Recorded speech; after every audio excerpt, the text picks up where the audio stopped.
الحمدللہ رب العالمین والصلاة والسلام علی سیدنا و سید الانبیاء والمرسلین وعلی آلہ واصحابہ واتباعہ اجمعین، اما بعد فاعوذ باللہ من الشیطان الرجیم، بسم اللہ الرحمن الرحیم۔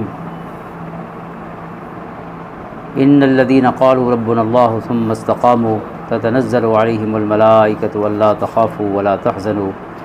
وابشروا بالجنۃ التی کنتم توعدون۔ صدق اللہ مولانا العظیم وبلغنا رسولہ النبی الکریم الامین۔ ان اللہ وملائکتہ یصلون علی النبی یا ایہا الذین آمنوا صلوا علیہ وسلموا تسلیما۔ اللہم صل علی سیدنا ومولانا محمد وعلی آل سیدنا ومولانا محمد افضل صلواتک بعدد معلوماتک وبارک وسلم۔ معزز و محترم حاضرین و سامعین اور معزز ناظرین، آج ہم انشاءاللہ جن صورتوں کے مضامین اجمالی انداز میں دیکھنے کی کوشش کریں گے وہ تمام حوامیم ہیں، یعنی حامیم سے شروع ہونے والی صورتیں ہیں۔ حامیم السجدہ سب سے پہلی صورت ہے جو آج ہم نے تلاوت کی ہے، پھر حامیم صورت شورى ہے، پھر صورت زخرف ہے، پھر صورت الدخان ہے، اور پھر صورت الجاثیہ ہے۔ تو یہ 6 صورتیں ہیں۔ ویسے جو حوامیم ہیں وہ ٹوٹل 7 صورتیں ہیں جن کو حوامیم کہا جاتا ہے۔ اور آقا کریم علیہ الصلوۃ والسلام کا ارشاد گرامی ہے الاتقان فی علوم القرآن میں، حضرت عبداللہ ابن عباس رضی اللہ تعالیٰ عنہ سے روایت ہے کہ لکل شیء لباب ولباب القرآن الحوامیم، کہ ہر چیز کا ایک مغز ہوتا ہے اور قرآن کریم کا مغز وہ صورتیں ہیں جو حامیم سے شروع ہوتی ہیں، حوامیم۔ تو ایک کل ہماری گفتگو کا حصہ تھی، تلاوت بھی کی سورۃ المؤمن، وہ پہلی ہے ترتیب مصحفی سے بھی اور ترتیب نزول کے لحاظ سے بھی۔ اور پھر آج 6 صورتیں، اور کل انشاءاللہ ایک صورت اور سورۃ الاحقاف جو ہے 26ویں پارے کی پہلی سورہ مبارکہ، وہ بھی حامیم سے شروع ہوتی ہے۔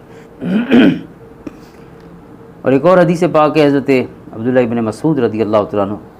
سے مصنف ابن ابی شیبہ میں کہ الحوامیم دیباج القرآن، وہ فرماتے ہیں کہ جو حامیم سے شروع ہونے والی صورتیں ہیں یہ قرآن کا دیباچہ ہیں، قرآن کریم کا پریفیس ہیں۔ جیسے انٹروڈکشن ہوتا ہے شروع میں جو پورا کتاب کا خلاصہ ہوتا ہے، تو وہ فرماتے ہیں یہ قرآن کریم کے لیے دیباچے کی حیثیت رکھتی ہیں یہ 7 صورتیں جو ہیں الحوامیم۔ تو آج ان میں سے 6 صورتیں جو ہے وہ انشاءاللہ ہماری گفتگو کا حصہ ہیں۔ پہلی سورہ مبارکہ جو حامیم السجدہ ہے، اس کے مشمولات تو سب صورتوں کے وہی ہیں جو مکی صورتوں کے ہیں، یعنی توحید ہے، رسالت اور نبوت کا اثبات ہے، قرآن کریم کی حقانیت پر مبارک آیات ہیں، اور پھر حشر و نشر اور اس کا ذکر ہے قیامت کے بعد کے حالات کا، جنتیوں کے حالات بھی ہیں اور جہنم میں جانے والوں کے حالات بھی ہیں۔ یہ ساری جو ہے آیات ان تمام صورتوں میں جو مکی ہیں تو وہ سب ان میں شامل ہیں۔ قرآن کریم کی عظمت کے بیان سے تو یہ سورہ مبارکہ شروع ہو رہی ہے، اور آگے بھی پھر قرآن کریم کے حوالے سے کئی ارشادات ہیں۔ انہ لکتاب عزیز لا یأتیہ الباطل من بین یدیہ ولا من خلفہ، یہ کتاب عزیز ہے کہ جس میں باطل نہ سامنے سے داخل ہو سکتا ہے نہ چھپ کے، یعنی کس لا یأتیہ الباطل من بین یدیہ ولا من خلفہ، پیچھے سے مراد ہے کہ چھپ کے، یعنی قرآن کریم کو اللہ تعالیٰ نے ہر قسم کے اس طرح کے جو ایڈیشن ڈیلیشن ہو سکتے ہیں ان سے محفوظ رکھا ہے کتاب مجید کو، اور یہ تنزیل من حکیم حمید، اس حکیم اور حمید رب کی طرف سے آہستہ آہستہ نازل کی گئی کتاب ہے۔ پھر قرآن کریم ہی کے حوالے سے آج اس پہلی سورہ مبارکہ میں یعنی سورۃ حامیم السجدہ میں آتے ہیں قل هو للذین آمنوا ھدی وشفاء، اے محبوب صلی اللہ علیہ وسلم فرما دیجئے کہ یہ جو کتاب مجید ہے اس میں ایمان والوں کے لیے ہدایت ہے اور شفا ہے، دلوں کی شفا بھی ہے، انسان کے لیے یعنی ہدایت کا سامان ہے، اور ظاہری یعنی ابدان کی جو بیماریاں ہیں ان کی شفا بھی قرآن کریم میں موجود ہے، لیکن خصوصاً قرآن کریم شفاء لما فی الصدور ہے، یعنی ہر قسم کے جو عقائد کے میل ہیں ان سب سے بچا کر انسان کو اس صاف ستھری اور سیدھی راہ پر لے آتا ہے جو خالق کائنات کی اپنی بتائی ہوئی راہ ہے، اور اس راستے کے تمام اصول ضابطے جینے کے وہ بھی ساتھ ساتھ انسان کو بتاتا چلا جاتا ہے۔ قوم عاد و سمود کا ذکر ہے، ان پر جو اللہ تعالیٰ کا عذاب آیا۔ اور پھر قرآن کریم کا جو منطقی اسلوب ہوتا ہے کہیں کہیں، یعنی کفار کے، منافقین کے، کبھی یہود کے، بنی اسرائیل کے، ان کے اعتراضات کے جواب اور بڑے منطقی انداز میں دیے جاتے ہیں۔ تو یہاں قوم عاد کے حوالے سے ذکر ہے کہ ان کا اعتراض تھا کہ من اشد منا قوہ، بڑے طاقت قوت والے لوگ تھے، کہ ہم سے زیادہ طاقتور کون ہے، انہوں نے کہا۔ تو اللہ تعالیٰ نے اس کا جواب بڑا مختصر دیا، لیکن بڑا مسکت اور مدلل جواب ہے، چپ کرا دینے والا جواب ہے کہ اولم یروا ان اللہ الذی خلقہم هو اشد منہم قوہ، فرمایا وہ یہ نہیں دیکھتے کہ جس نے انہیں پیدا کیا ہے وہ تو ان سے زیادہ طاقتور ہوگا نا، یعنی جتنے طاقتور ہیں اپنے خالق سے تو بڑھ کے طاقتور نہیں ہیں۔ ٹھیک ہے، ان کے پاس بڑی اس وقت ٹیکنالوجی کا ذکر ہے، علم کا ذکر ہے، طاقت جسمانی کا ذکر ہے، یہ ساری چیزیں ان کے پاس ہیں، لیکن جس نے ان کو بھی بنایا ہے تو کم سے کم اتنا تو سمجھیں کہ ہمارے خالق کی قوت و طاقت ہم سے بڑھ کر ہوگی۔ اور پھر اہل ایمان کی مبارک صفات بیان کرنے والی آیات بھی اس سورہ مبارکہ میں شامل ہیں، خصوصاً یہ آیات جو استقامت کی بات کرتے ہیں۔ اس سورہ مبارکہ میں کئی جگہ استقامت کا ذکر ہوا، پہلے بھی فاستقیموا کا ذکر ہے، استقامت اختیار کرو، اور پھر یہ آیت کریمہ ان الذین قالوا ربنا اللہ ثم استقاموا، جنہوں نے کہا ہمارا رب اللہ ہے اور پھر اس پر استقامت اختیار کی، یعنی اس پر جم گئے اپنے عمل سے۔ استقامت یہ ہوتا ہے کہ جو انسان یہ اللہ تعالیٰ سے عہد کرتا ہے، کلمہ پڑھنا اللہ تعالیٰ سے ایک عہد ہے، ایک سودا ہے، یہ ایک میثاق ہے، تو پھر اس پر قائم رہنا استقامت ہے، یعنی اوامر میں، احکام میں اللہ تعالیٰ کی اطاعت کرنا، اس کے محبوب علیہ الصلوۃ والسلام کی اطاعت اور اتباع کرنا، اور جو نواہی ہیں یعنی جن چیزوں سے منع کیا گیا ہے ان سے ہمیشہ بچتے رہنا، یہ استقامت ہے۔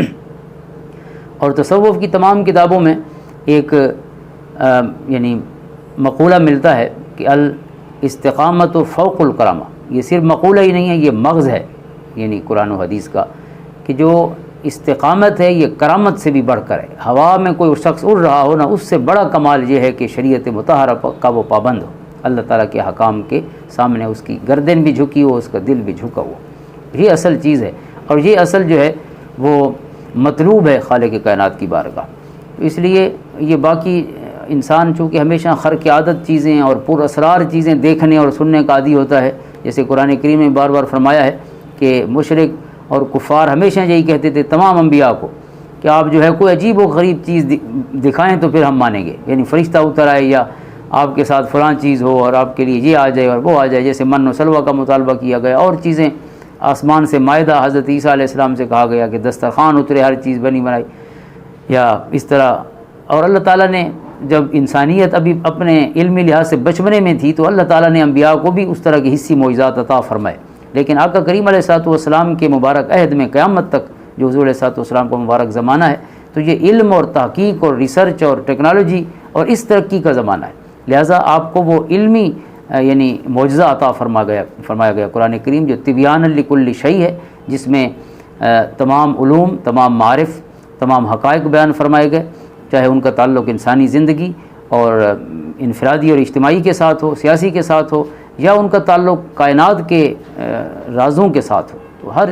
حوالے سے یہ جو ہے ایک علمی معجزہ آپ کو عطا فرمایا گیا، جو زندہ معجزہ ہے اور جس نے قیامت تک رہنا ہے۔ اور پھر انہی آیات میں اللہ تعالیٰ کی طرف سے ان کے لیے پھر جو مبارک جزائیں ہیں اور نوید اور بشارتیں ہیں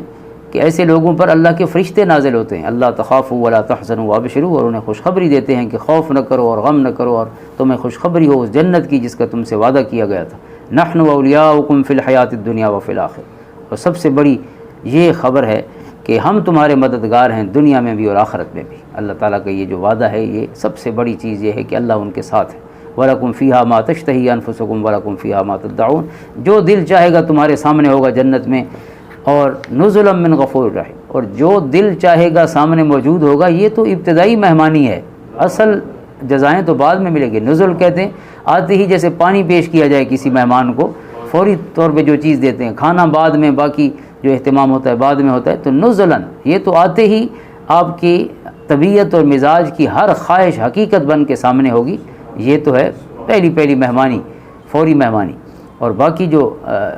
اللہ کا کرم ہے، فضل ہے، اس کا تو کوئی حساب نہیں ہو سکتا۔ ومن احسن قولا ممن دعا الی اللہ، اس سے بڑھ کے کس کا کلام خوبصورت ہو سکتا ہے کہ جو اللہ کی طرف بلائے، وعمل صالحا، اور نیک کام کرے۔ سب سے بہترین بات تو یہ ہے کہ بندہ اللہ کی دعوت دے، اللہ کی طرف دعوت دے، جو انبیاء کا کام ہے، اور پھر انبیاء کو ماننے والے اور ان غلاموں کا کام ہے جو انبیاء کے راستے پر چلنے کا جنہیں شرف ملا، اور پھر خود بھی نیک کام کرے، وقال اننی من المسلمین، اور اپنے آپ کو مسلمان کے طور پر ہی متعارف کرائے۔ ولا تستوی الحسنۃ ولا السیئۃ ادفع بالتی ہی احسن فاذا الذی بینک وبینہ عداوۃ کانہ ولی حمیم۔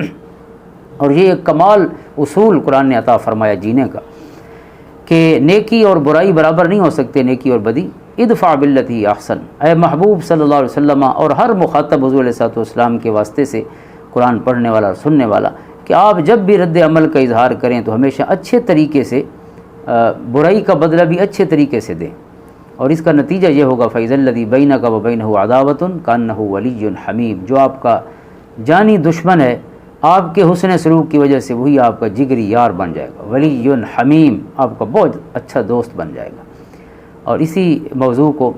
اگلی مبارک سورۃ سورہ شورى میں بھی بیان فرمایا، وہاں معاف کرنے کا جو ہے ایک خصوصی اللہ تعالیٰ نے جو حکم پہنچایا ہے، تو اس میں فرمایا وَجَزَاءُ سَيِّئَةٍ سَيِّئَةٌ مِثْلُهَا، اگر کوئی چاہے تو اپنا بدلہ لے سکتا ہے اگر اس کے ساتھ زیادتی ہوئی ہے، لیکن جو ریکمینڈڈ اور اللہ کی بارگاہ میں جو محبوب راستہ ہے وہ یہ ہے کہ فمن عفا وَأَصْلَحَ فَأَجْرُهُ عَلَى اللَّهِ، جس نے معاف کر دیا اور جس نے درگزر کر دیا اس کا اجر اللہ کے ذمہ کرم پہ ہو گیا۔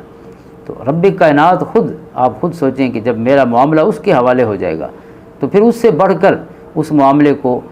کامیابی اور کامرانی کی طرف کون لے جا سکتا ہے، اور میرا خیر اس سے بڑھ کر اور کہاں ہو سکتا ہے۔ حضرت علی اور مرتضیٰ رضی اللہ عنہ فرماتے ہیں کہ میری دعا قبول ہو تو خوش ہوتا ہوں، قبول نہ ہو تو زیادہ خوش ہوتا ہوں۔ پوچھا گیا وجہ کیا ہے، تو فرمایا وہ میری مرضی ہے جو اللہ سے مانگا ہے، لیکن جب قبول نہ ہوا تو مجھے یقین ہے کہ یہ اب میرے رب کی مرضی ہے، اور میری زندگی کے سارے خیر مل کر اللہ تعالیٰ کے اس مبارک فیصلے کے برابر تو نہیں ہو سکتے جو اس کا میرے لیے فیصلہ ہو۔ جو قرآن کریم فرماتا ہے یدعو الانسان بالشر دعاءہ بالخیر، سورۃ بنی اسرائیل میں فرمایا کہ انسان جو ہے وہ اپنے شر کی دعا مانگتا رہتا ہے، اسے پتہ نہیں ہوتا کہ یہ چیز اس کے لیے اچھی نہیں ہے۔ یدعو الانسان بالشر دعاءہ بالخیر، اس برائی کو اچھائی سمجھتا ہے، چونکہ شارٹ سائٹڈ ہے انسان، یعنی اس کی جو نظر ہے، اس کا جو انسان کی سوچ ہے وہ زیادہ دور تک نہیں، اپنے لمحاتی فائدے کو دیکھتا ہے، لیکن خالق کے کائنات کو تو اس کے دور کے جو فوائد ہیں ان کا پتہ ہے، منافع کا پتہ ہے۔ جیسے ایک بچہ جو ہے اس کو دیکھیں اور باپ کو دیکھیں صرف سمجھنے کے لیے، تو بچہ فوری طور پر کوئی چیز چاہتا ہے، مثلا اس کو کوئی بیماری ہو، تکلیف ہو تو وہ کوئی چیز کھانا چاہے گا، باپ کو پتہ ہے، ڈاکٹر کو پتہ ہے کہ یہ تو نقصان دہ ہے، تو اب وہ تو فوری فائدے کو دیکھ رہا ہے، لیکن وہ اس کے اس نقصان کو دیکھ رہے ہیں جو اس کے ساتھ جڑا ہے۔ اس لیے وہ خالق مالک جو ساری حکمتوں کا مالک ہے اور کائنات میں حکمتیں تقسیم فرمانے والا ہے، اس سے بہتر کس کا فیصلہ ہو سکتا ہے۔ لہٰذا اللہ پہ چھوڑ دینا جو ہے یہ مومن کے لیے بہت بڑا اجر والا اور دنیا آخرت میں کامیابی والا کام ہے۔ من عفا واصلح فاجرہ علی اللہ، اب یہ اللہ کا فیصلہ ہے کہ معاف کرے۔ اب معاف کسے کریں گے؟ جس نے کوئی زیادتی کی ہوگی نا۔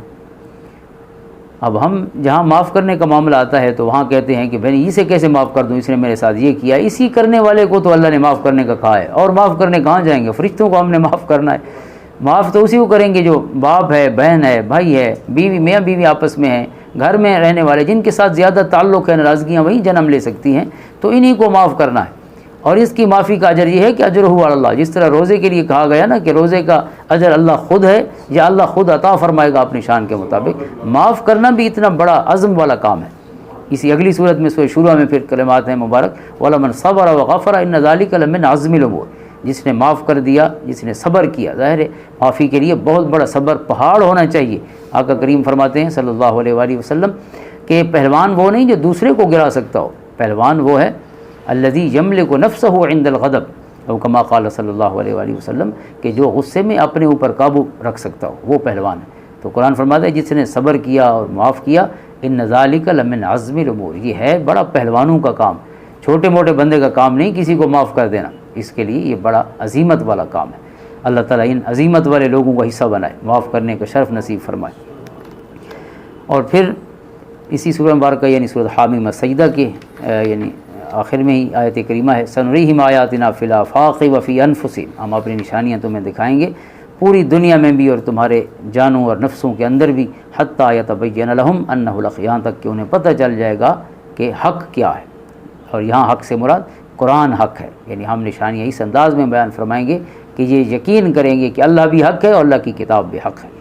اولم یکفی بربک انہ علی کل شیء شہید۔ اگلی سورہ مبارکہ سورۃ شورا ہے،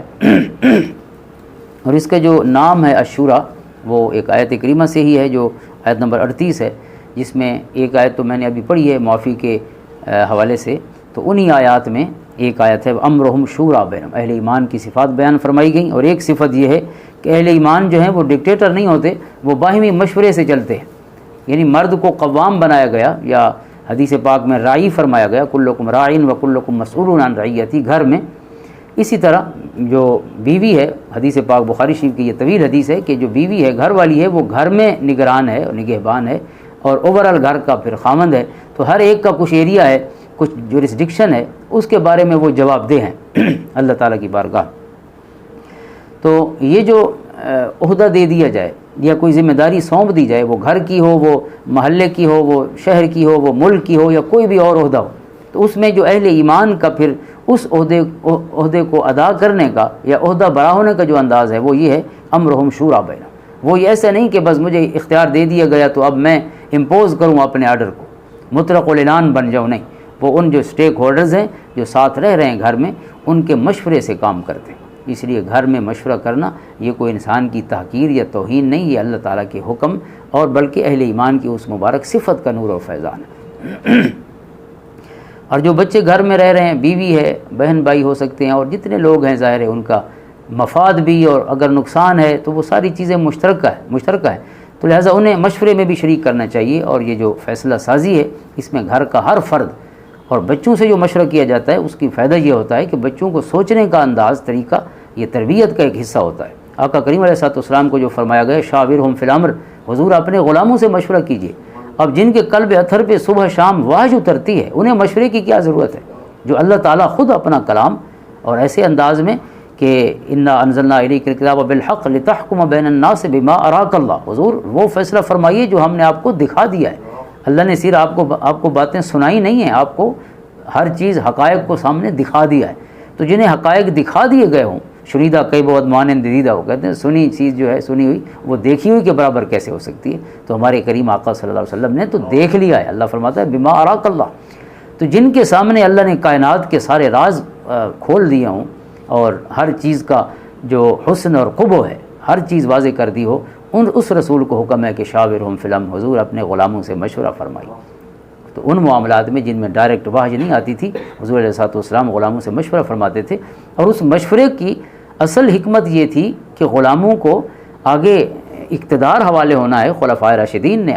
تشریف لا کر پھر اسی حکومت کے جو ذمہ داریاں ہیں وہ سنبھالنی تھی۔ اگر ان کی تربیت ہی نہ ہوتی کہ کس انداز میں سوچنا ہے، آپ خود سوچیں کہ ان مشوروں پر کتنی آیتیں اتری ہیں، کسی نے کوئی مشورہ دیا، کسی نے کوئی دیا، تو قرآن کریم نے پھر ان مشوروں کی اصلاح فرمائی خود۔ تو اگر یہ موقع ہی نہ ملتا تو اصلاح اور یہ تربیت کیسے ہوتی؟ لہٰذا امرہم شورا بینہم جو ایک کلمہ ہے، یہ بہت بڑی اہل ایمان کی ایک صفت ہے کہ جو آپ کی جو نئی نسل ہے، آنے والے جو لوگ ہیں، وہ اس تربیت کے پروسیس میں شامل ہوتے ہیں۔ آپ بچے کو پوچھے ہی نہیں پوری زندگی، وہ 20 سال تک پہنچ جائے اور باپ بس یہ کرنا ہے یہ نہیں کرنا، ڈوز اور ڈونٹس، اس کے علاوہ وہ کو پوچھے نہیں کہ یہ کرنا چاہتے ہیں اب کیا ہونا چاہیے۔ اب یہ تو بچپن سے ہی آپ آہستہ آہستہ بچے کی لیول کے جو مشورے ہیں وہ اس کے ساتھ ہی شروع کریں نا۔ اب ظاہر ہے اس سے آپ نے کوئی دنیا کے جو جنگیں ہونی ہیں ان کے جنگ اور امن کے حالات تو اسے ڈسکس نہیں کرنے، لیکن جو گھر کے امور ہیں ان میں شامل کریں، اور یہ ان کی تربیت کا وہ انشاءاللہ ایک بڑا کامیاب انسان معاشرے کے حوالے ہوگا۔ ہمارے یہاں عموماً یہ ہوتا ہے کہ بچے جو ہیں وہ FSC کر جاتے ہیں، کبھی MA میں ہوتے ہیں، تو ان کے داخلے بھی باپ کروا رہا ہوتا ہے۔ تو یہ کب بڑے ہوں گے؟ یعنی مشورے کے بعد پھر ان کو کچھ حوالے کرے نا، اور حوالے کیا ہے اپنا داخلہ تو وہ خود کرائے، وہ فارم بھی بابا ہی فل کر کے دیتا ہے، اس کی فیس بھی وہ جمع کراتا ہے، تو یہ کب بڑے ہوں گے؟ اس لیے یہ ساری چیزیں جو ہیں اسی مشورہ ایک یعنی پہلا پوائنٹ ہے، اس کے بعد آہستہ آہستہ سب اس کو ایک کامل مکمل انسان اور ایک ذمہ دار انسان بنانے کے لیے اس تربیت اور نظام کا حصہ ہے۔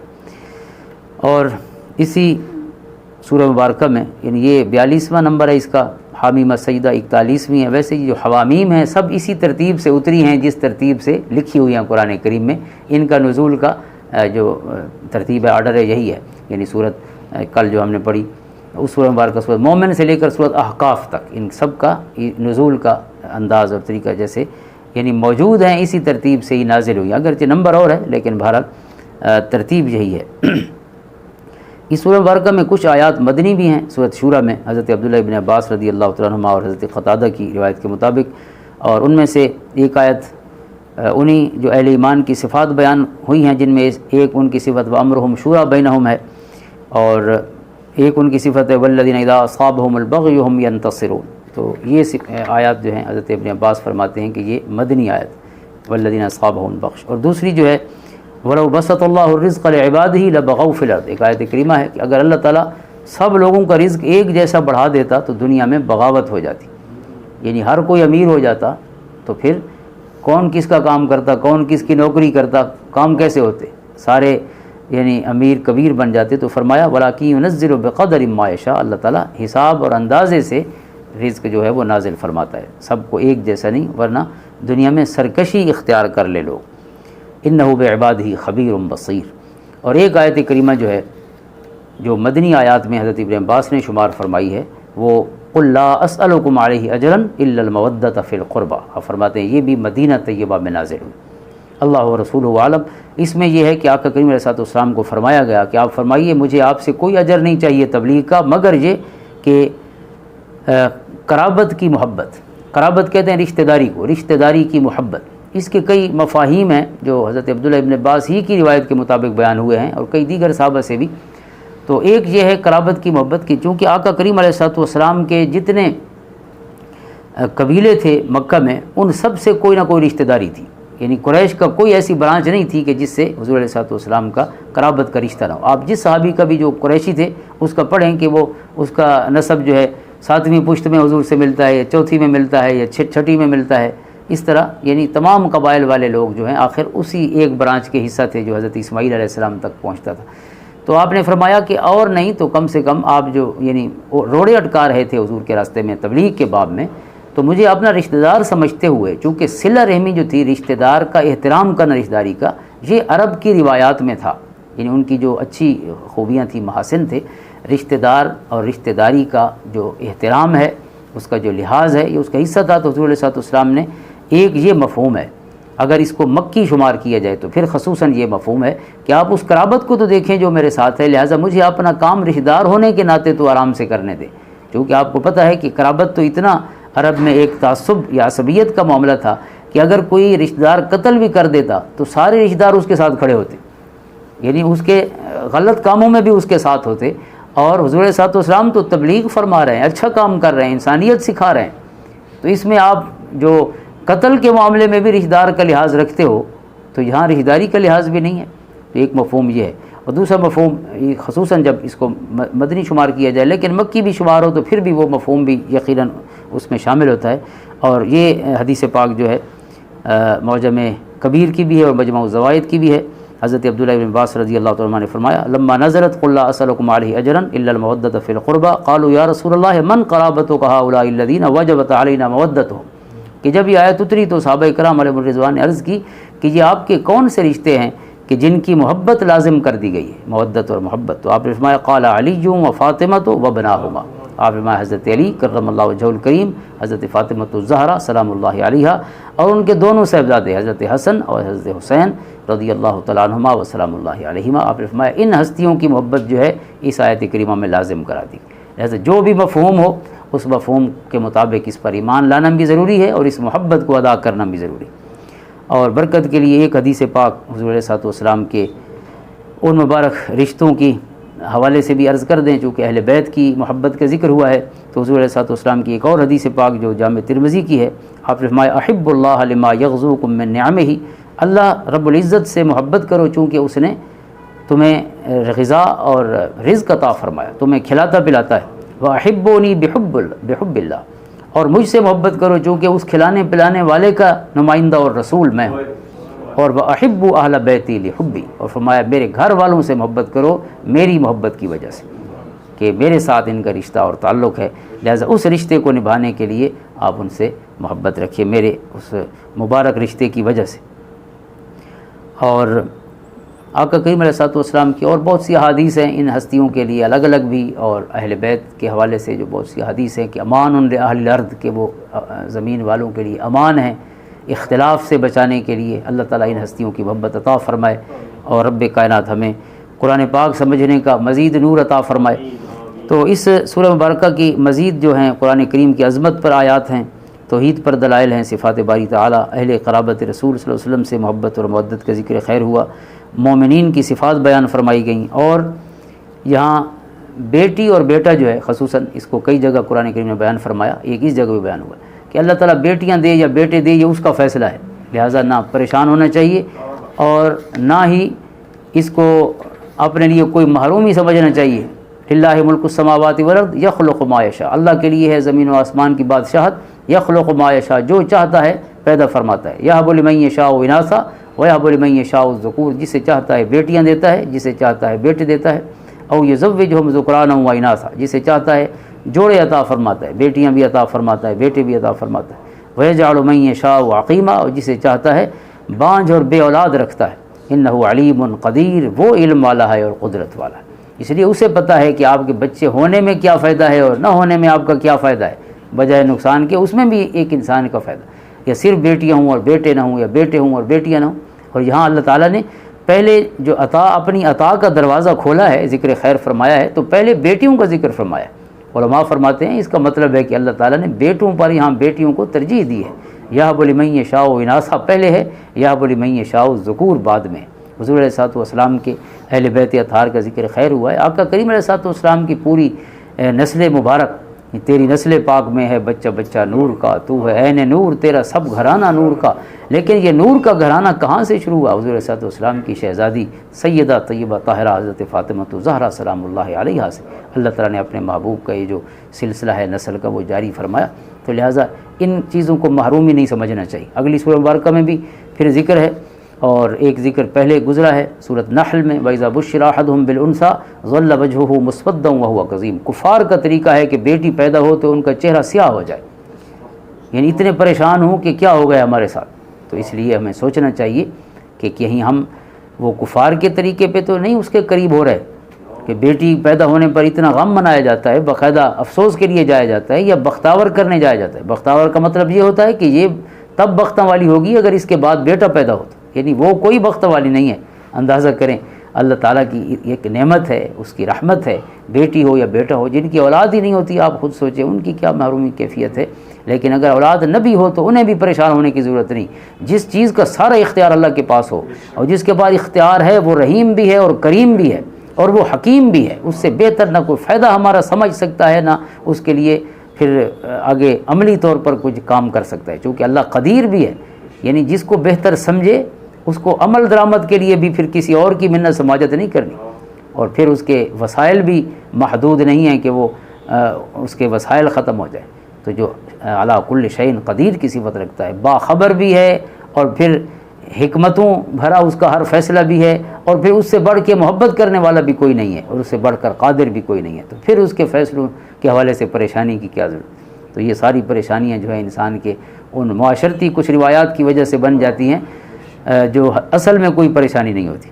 اور اگلی سورہ مبارکہ جو ہے یہ سورۃ زخرف ہے۔ زخرف ویسے سونے کو کہتے ہیں، ایک آیت کریمہ ہے وہ زخرفہ، جس میں آیت نمبر 35 میں لفظ ہے، تو اسی نسبت سے سورہ مبارکہ کا اس میں گرامی بھی ہے،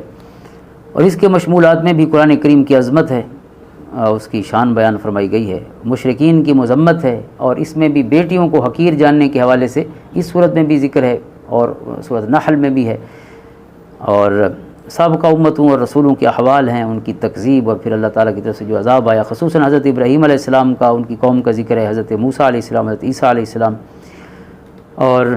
ایک آیت کریمہ ہے الاخلاء یومئذ بعضهم لبعض عدو الا المتقین، کہ جو دوستیاں ہیں یہاں انسان کی یہ ساری ختم ہو جائیں گی، لیکن جو دوستی اللہ کے لیے ہے، جو تقوی والوں کی دوستی ہے، فرمایا وہ قیامت کے دن بھی قائم رہے گی۔ یہ بہت بڑی خوشخبری ہے ان صاحبان ایمان اور عمل کے لیے کہ جو اللہ کی خاطر تعلقات رکھتے ہیں۔ الحمدللہ یہ ہمارا مل بیٹھنا جو کچھ دیر کا ہوتا ہے، اللہ تعالیٰ اخلاص کی دولت عطا فرما دے تو یہ بھی انشاءاللہ ہمارے لیے اس سے بڑھ کے اور کامیابی اور فلاح کیا ہو سکتی ہے۔ لیکن مسئلہ یہ اخلاص کا ہے، اخلص عملک یا معاذ، حضور علیہ السلام نے فرمایا معاذ اپنے عمل کو خالص کر لے، یکفک العمل القلیل، اگر خالص ہوگا تو تھوڑا بھی بہت ہے، اور اگر خالص نہیں ہے تو پھر ہو سکتا ہے بہت بھی کوئی کام نہ آ سکے۔ اور پھر حضور علیہ السلام کا ارشاد گرامی ہے کہ یہ جو دوستی ختم نہیں ہوگی نا یہاں پہ جو اللہ کے لیے لگی ہے، یہ شروع بھی یہاں نہیں ہوئی۔ اس کے لیے مسلم شریف کی حدیث ہے، حضور علیہ السلام نے فرمایا کہ الارواح جنود مجندۃ ما تعارف منها ائتلف وما تناکر منها اختلف۔ فرمایا اللہ تعالیٰ کی بارگاہ میں جو عالم ارواح میں روحیں رہتی تھی وہ بھی اکیلی نہیں رہتی تھی، انسان کی فطرت ہے مل کے رہنا۔ فرمایا یہ روحیں وہاں بھی گروہوں کی صورت میں اور جماعتوں کی شکل میں تھیں، اور فرمایا جن کی وہاں دوستی ہو گئی ان کی یہاں بھی دوستی ہے، اور جن کے وہاں دل نہیں لگ سکے فرمایا وہ یہاں بھی ان کے دل نہیں لگتے۔ تعارف وہاں پہ ہوا ہے، یہاں کنٹینیو ہوا ہے، جو تعارف ہے اصل فرمایا نہ یہاں شروع ہوا ہے نہ یہاں ختم ہونا ہے، جو اللہ کے لیے ہے وہ انشاءاللہ قائم رہے گا۔ اللہ اپنی ذات کی خاطر محبتیں کرنے کی توفیق عطا فرمائے۔ اور سورۃ الدخان ہے، اس سے اگلی جو سورہ مبارکہ ہے وہ بھی حوامیم میں سے ہے۔ دخان دھوئیں کو کہتے ہیں، اور یہ قیامت کے دن جو قرب قیامت یا قیامت کے وقوع کے حوالے سے آیت کریمہ فرتقب یوم تأتی السماء بدخان مبین، اسی کی نسبت سے آیت نمبر 10 کے، اس میں قرآن مجید کا لیلۃ القدر میں نازل ہونا اس کا ذکر کیا گیا، انا انزلناہ فی لیلۃ مبارکہ، برکت والی رات نازل کیا۔ اور پھر تمام کام جو ہیں اسی رات میں تقسیم کیے جاتے ہیں۔ اس میں شب برات بھی کچھ روایات میں مراد لی گئی ہے، لیکن بہت ظاہر جو قرآن کریم کا یہاں مفہوم ہے وہ لیلۃ القدر بھی ہے۔ بہرحال دونوں قسم کی روایات موجود ہیں۔ فرعون اور اس کی قوم پر جو اللہ کا عذاب آیا اس کی مثال دی گئی ہے، اور آخر میں پھر جو ذکر ہے وہ قرآن کریم کا ہے، فَإِنَّمَا يَسَّرْنَاهُ بِلِسَانِكَ، اے محبوب صلی اللہ علیہ وسلم ہم نے قرآن کو آپ کی زبان پر آسان فرما دیا ہے۔ اس کی کئی مفاہیم ہیں، بالکل جو سادہ سا مفہوم ہے وہ یہ ہے کہ ہم نے عربی میں نازل فرمایا ہے، لہٰذا آپ کی بولی بھی سمجھتے ہیں، آپ کا لہجہ بھی سمجھتے ہیں، تو اس میں کوئی اجنبیت نہیں۔ اگر ایسا کلام ہوتا جس میں کوئی اجنبیت ہوتی، جیسے آج کی پہلی صورت میں تھا کہ کسی اجمی پر اگر ہم قرآن کو اتارتے، قرآن عجمی، کسی اجمی پر اگر قرآن اترتا تو پھر یہ کیسے سمجھتے؟ تو ہم نے اس لیے اسی زبان میں قرآن کریم اپنی مبارک کتاب کو اتارا ہے جو ان کی اپنی زبان ہے، یعنی جو پہلے مخاطب تھے قرآن کریم کے، تو انہی کی بولی میں ہی قرآن نازل ہوا۔ اور پھر سورہ مبارکہ آج کی ہماری گفتگو کی آخری سورۃ جاسیہ ہے، جس میں جو 45 نمبر ہے، یعنی یہ ترتیب سے ہی آج کی جو صورتیں ہیں 41 سے لے کر 45 تک، 41 42 43 44 اور 45 تو آج کی گفتگو کا حصہ تھیں۔ تو سورۃ جاسیہ جو ہے یہ بھی 4 رکوعوں پر مشتمل ہے۔ اس کی وجہ تسمیہ بھی اسی کے اندر لفظ جاسیہ ہے، وَتَرَىٰ كُلَّ أُمَّةٍ جَاسِيَةً، اور یہ جاسیہ جو ہے یہ انتہائی یعنی وہ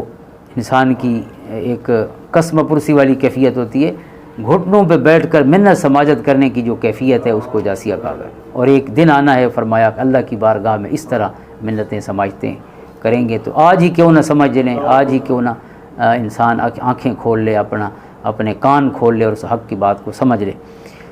اور اس میں افرائیت من اتخذ الہہ ہوا کہ ایک جھنجھوڑنے والا سوال بھی ہے، اس شخص کو دیکھا ہے کہ جس نے اپنی خواہش کو اپنا معبود بنا رکھا ہے۔ یعنی اللہ تعالیٰ کرم فرمائے، ہم عملی طور پر جب اللہ کی باتیں نہیں مانتے تو پھر ایک ہی راستہ رہ جاتا ہے کہ اپنی مرضی کرتے ہیں، تو اپنی مرضی کرنے کو اللہ فرماتا ہے یہ اللہ کو معبود ہی نہیں مانتے، اپنے آپ کو معبود مانتے۔ اگر اللہ کو مانتے تو اللہ کی مانتے، اللہ کی بات یعنی اس کی اطاعت کرتے۔ جب اللہ کی بات نہیں مانتے، اپنی مرضی من مرضی کرتے ہیں تو پھر گویا اللہ کو معبود ہی نہیں مانتے۔ اس لیے بڑا جھنجھوڑنے والا یہ اللہ رب العزت کا حکم ہے۔ اور آخری آیات ہیں فَلِلَّهِ الْحَمْدُ رَبِّ السَّمَاوَاتِ وَرَبِّ الْأَرْضِ رَبِّ الْعَالَمِينَ، تمام تعریف اس اللہ کے لیے جو آسمانوں کا رب ہے، جو زمینوں کا رب ہے۔ وَلَهُ الْكِبْرِيَاءُ فِي السَّمَاوَاتِ وَالْأَرْضِ، زمین و آسمان میں اسی کی کبریائی ہے۔ وَهُوَ الْعَزِيزُ الْحَكِيمُ، وہ عزیز ہے، غالب ہے اور حکمتوں والا ہے۔ اللہ تعالیٰ قرآن پاک پڑھنے کی، سمجھنے کی، اس پر عمل کی توفیق عطا فرمائے۔ اللہم صلی علی محمد وعلی آل محمد مبارک وسلم۔ بارک اللہ لی ولکم فی القرآن العظیم ونفعنی وإیاکم بالآیات والذکر الحکیم۔